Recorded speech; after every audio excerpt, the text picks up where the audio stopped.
Welcome to this explainer. Today, we're diving into something that literally touches every single one of us, even though the gears turning behind the scenes are, well, they're pretty much hidden from public view.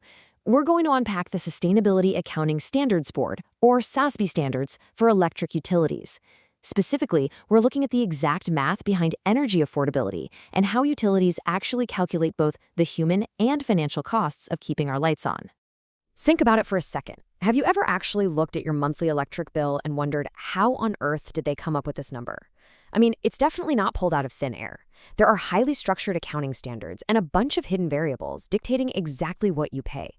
And perhaps more importantly, these standards measure how successful or unsuccessful utilities are at delivering that power to you.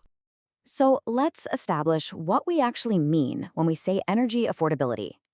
In the eyes of the SASB standards, it's defined as a regulated utility's ability to provide reliable, sustainable electricity while keeping net energy costs aligned with the underlying economics of their customers. Sounds simple enough, right? But as you're going to see, this is an absolutely critical and honestly deeply conflicting objective for these companies. We've got a lot of ground to cover today. We're going to break down the cost of power, how rates are calculated, the harsh reality of disconnections, the crucial 30-day recovery window, external factors utilities can't even control, and how all this adds up to one massive balancing act. Let's jump right into the core issue here, starting with the actual cost of power. The standard highlights a massive central tension that every single utility has to wrestle with. They're expected to hit 3 targets simultaneously. Power has to be reliable, it has to be sustainable, and it has to be affordable. And that last one, that is a serious balancing act. Keeping costs down directly clashes with the massive price tags attached to upgrading grid reliability or pushing for green sustainability. The money for those infrastructure upgrades has to come from somewhere, which puts intense, constant pressure on affordability. To see how they actually measure this tension, take a look at the specific SASB metric IFU 240A. This proves affordability isn't just some vague feel-good PR concept. It is a rigorous, structured accounting metric. Utilities are literally required to track this and disclose it to their investors and regulators, proving whether they're actually making energy affordable. So how do they break down the math on those rates? Let's take a closer look. The standard requires utilities to analyze average retail electric rates across 3 very distinct customer buckets: residential, commercial, and industrial. And the math here is super specific. They calculate this by taking the total revenue directly resulting from electricity delivered to one of those specific groups and dividing it by the corresponding amount of electricity delivered in kilowatt hours. Simple math, but incredibly revealing. Now, you might be wondering, why go through the trouble of splitting them up? Well, think about a giant industrial manufacturing plant compared to a standard single-family home. The sheer volume of power consumed, the physical infrastructure needed, the underlying economics, they are worlds apart. Utilities absolutely have to segment this data because an electric rate that is perfectly fine for a massive multi-million-dollar corporation could completely bankrupt a local family. Splitting the math gives regulators a clear, honest picture of exactly who is carrying the financial weight of the grid. Which brings us to the darker side of this equation. What happens when that math just doesn't work out for the consumer? This introduces a really sobering metric, IFU 240A3. This code forces utilities to look strictly at the residential side and count the total number of customer disconnections that happen specifically because of non-payment. This right here, this is where the strict accounting collides with the very real human impact of energy affordability. The standard lays out a really specific 3-step life cycle for how this is measured. Step 1 is the non-payment or even underpayment of the bill by the resident. Step 2 is the actual disconnection, which the standard defines as the utility intentionally cutting off a customer's access to power. And then step 3 is the recovery phase, measuring exactly how many of those folks get their power restored within a specific window of time. That window of time is absolutely crucial. Let's look closer at the 30-day window.